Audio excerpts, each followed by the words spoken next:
the Liberal Democrat spokesman, Luke Taylor. Thank you very much, Sir John. It is a pleasure to serve under your chairship for yours and my first time.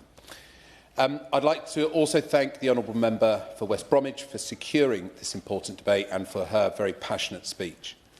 It has been deeply moving to hear from members across the House about the horrific experiences their constituents have had to endure. It is tragic that we've heard so many names read out today who have been the victims of knife crime. As all of this House knows, the tragedy caused by the knife crime epidemic is unfortunately not confined to the West Midlands. And whilst I represent a constituency in a different metropolitan area, I think it's key to highlight today that these issues blight cities and towns across the country. Indeed, there is something uniquely challenging and disturbing about the vicious cycle of collapsing communities, poverty and gang violence in our cities.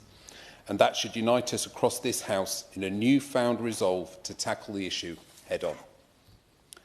As a Liberal Democrat spokesperson for London, I'm acutely aware of the scale of this epidemic of violence across our capital city.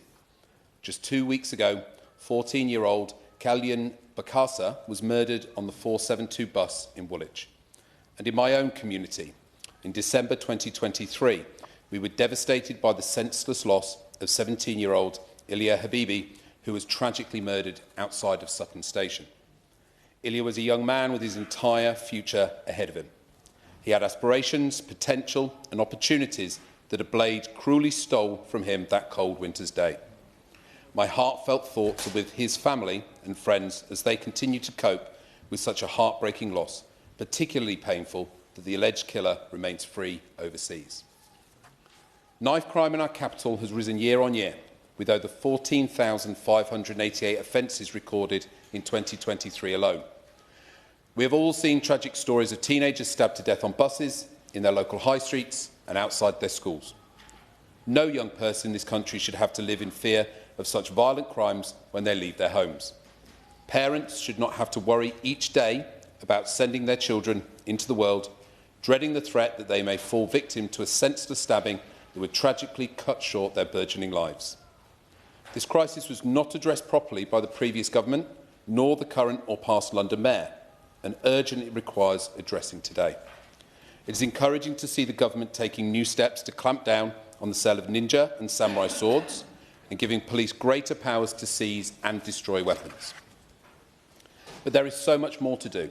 A whole-of-society approach is desperately needed. One huge step forward that the Labour government needs to focus on is a return to proper neighbourhood policing, where officers are visible and known in their local communities. In my constituency and across London, we're increasingly seeing safer neighbourhood officers being abstracted from their areas to other forces and parts of London, leading to a significant reduction in the capacity for ongoing proactive policing in our communities. While we've seen abstraction levels drop in recent months in my constituency and across Sutton, it is still a problem. We've also seen a massive reduction in the number of police community support officers, or PCSOs. The number of PCSOs in the Metropolitan Police declined by 32% from 2015 to 2023. The data shows that in 2015 there were 1,887 PCSOs, which had dropped by 572 to only 1,215 in 2023. While this is a startling statistic, more dramatic were the cuts made under Mayor Johnson. Between 2008 and 2016, PCSO numbers dropped from 4,247 to only 1,626.